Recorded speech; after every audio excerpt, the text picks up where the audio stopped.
गई और चीज़ें ऐसी बन गई कि बिग बॉस ने मुझे बुला लिया। क्योंकि मैंने लाइफ में कभी बिग बॉस नहीं देखा है और मुझे पता नहीं कि रियलिटी शो में कैसे रहना है, कैसे कंडक्ट करना है, और ना मेरी कोई प्रिपरेशंस थी।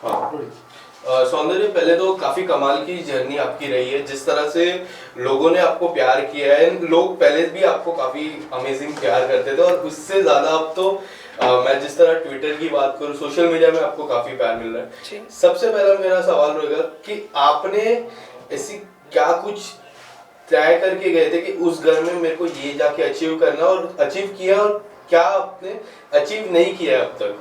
सबसे पहली बात तो ये है कि आई एम वेरी थैंकफुल कि मैं गई और चीज़ें ऐसी बन गई कि बिग बॉस ने मुझे बुला लिया। क्योंकि मैंने लाइफ में कभी बिग बॉस नहीं देखा है और मुझे पता नहीं कि रियलिटी शो में कैसे रहना है, कैसे कंडक्ट करना है, और ना मेरी कोई प्रिपरेशंस थी। सो आई थिंक ये चीज़ शायद वर्क भी करी मेरे लिए। और सबसे बड़ी बात, आप रियलिटी शो में जा रहे हो तो आप रियल रहो, and the best thing about being real is आपको याद नहीं रखना पड़ेगा आपने क्या फेक किया था। So I am just being myself. जो मैं आपके सामने हूँ ना, मैं वहीं पर हूँ। And I didn't have to remember कि मैंने किससे दोस्ती में कैसे बिहेव करना है, किसके साथ कैसे रहना है। सो बहुत कुछ मैंने अचीव कर लिया है। सबसे बड़ी चीज़, मैंने आप लोगों का प्यार पा लिया है। और सच्चाई की वही मैंने आपको बोला कि सबसे बड़ी ताकत है कि आपको याद नहीं रखना है कि झूठ क्या बोला था। जो कि वहाँ बहुत लोग ऐसे हैं कि दे डोंट अबाइड, बट मुझे उसमें नहीं जाना है। और शायद उनकी उस चीज़ की वजह से मुझे और ये लगता था कि ऐसे कैसे कर सकते हैं, मुझे तो एटलीस्ट रहना, I don't have to lose myself. So प्यार बहुत मिला है, पेशेंस बहुत आ गई है, कान के पर्दे थोड़े फट गए, बट अभी इलाज चल रहा है मेरा। सौंदर्य, आपकी जर्नी की बात करें तो दो पार्ट में डिवाइड हो जाती है। एक पार्ट जब गौतम उस घर में थे और दूसरा पार्ट जब गौतम उस घर में नहीं थे। हाँ। सबसे पहला पार्ट अगर मैं बात करूं तो लोगों का ये मानना था कि this was just for game, and उसके बाद जो जिस तरह पता चला, जिस तरह आप टास्क करते थे और जिस तरह that was not for game, तो वो दो इक्वेशन के बारे में थोड़ा सा अगर आप डिटेल में, या फिर अब आप बाहर जब आते हो तो उस दो पार्ट के बारे में किस तरह से डिस्कशन होता है? आपने इस बार गौतम को पूछा? नहीं, एनीवे मेरी उनसे बात नहीं हुई अभी तक, मुझे 2 दिन हो गए आए हुए। फ़ोन नहीं आया उनका, तो अभी आपको पता लग गया होगा कि क्या गेम है और क्या नहीं है। एनीवे जो मेरा उनके साथ भी जो मेरा बॉन्ड था, it was very genuine and real. और मैंने हर जगह, I am not sharing away from talking about this, मेरा जिसके साथ भी बॉन्ड बना है बहुत ही जेन्युइन। चाहे वो प्रियंका अंकित के साथ रहा हो, चाहे वो 5 हफ्ते के लिए रहा, बट वो बहुत जेन्युइन था। तो झगड़ा उनसे भी हुआ ना, तो उस पर किसी ने सवाल नहीं उठाया। स्टैन के साथ भी था ना, उसके बाद वो मंडली में चले गए, उस पर किसी ने सवाल नहीं उठाया। तो वाई ओनली दिस? तो कहने का मतलब है कभी कभी सर्कमस्टांसेस, चीज़ें ऐसी बन जाती हैं कि आपके रिश्ते तो बनते हैं आपकी तरफ से जेन्युइन, अब सामने वाले का कितना क्या है उसमें, वो भी बहुत मैटर करता है ना। ताली एक हाथ से नहीं बजती है। हाँ, वो जो मेरी जर्नी थी, उनके जाने के बाद जो भी चीज़ें मुझे फील हुई, उसके भी बहुत कारण थे। करेक्ट।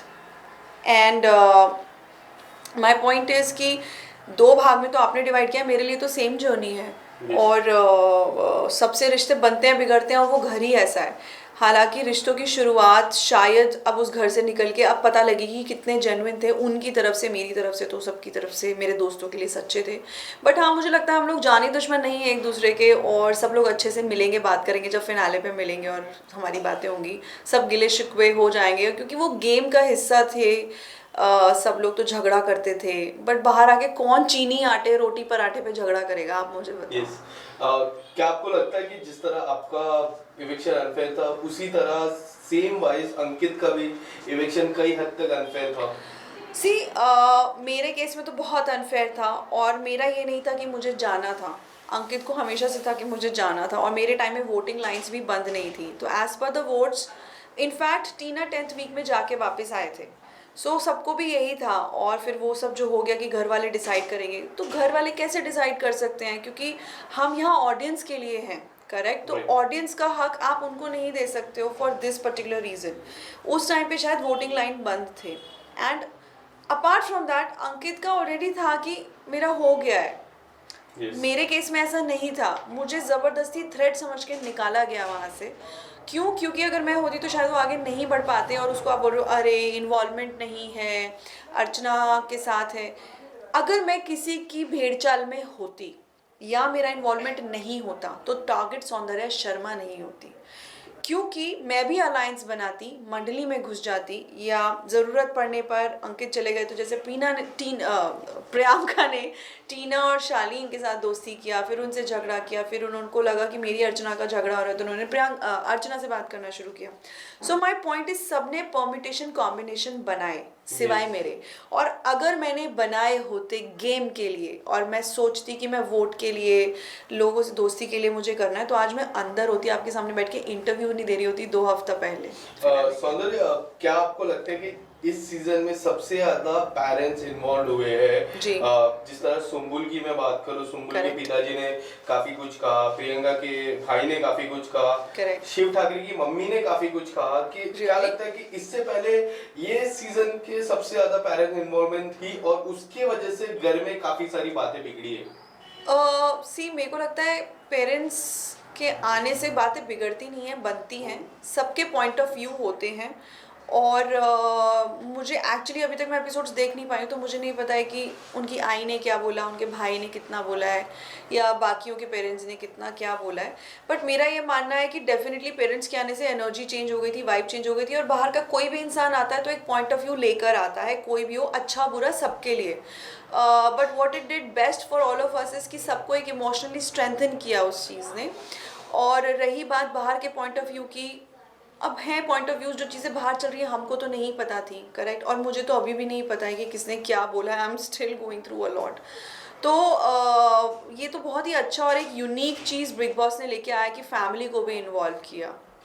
सौंदर्य, क्या आपको लगता है कि आपने एक इंटरव्यू में भी इस बात का जिक्र किया था कि जिस तरह लोग साजिद खान से टच में आ रहे हैं, जिस तरह इन्वॉल्व हो रहे हैं, वो लोग कई हद तक बॉलीवुड की ब्रेक थ्रू के लिए वो सारी चीजें कर रही है जो आपको नहीं करना है? क्या आपको ये बात कितनी सच्चाई लगती है इस बारे में? करते होंगे लोग जिनको करना है, मुझे पता नहीं है, क्योंकि लाइक आई सेड मेरे कोई एजेंडाज रहे नहीं है. अगर मेरे हिडन मोटिव्स एजेंडाज होते थे तो शायद मैं इस चीज़ का जवाब दे पाती. तो बाहर क्या बातें हो रही थी मुझे नहीं पता. और by the way, just because किसी का किसी से एक बॉन्ड बन जाता है, मुझे नहीं लगता इस समय के लिए वो इंसान उनको सडनली मूवी ऑफर कर देगा. ऐसे तो पूरी इंडस्ट्री, सब सुपरस्टार होते हैं, सबके पास बहुत बहुत काम होता है, सबके बहुत बहुत कनेक्शंस हैं. तो ये बहुत गलत उन लोगों की धारणा थी या है, जिसने भी बोला है मुझे नहीं पता.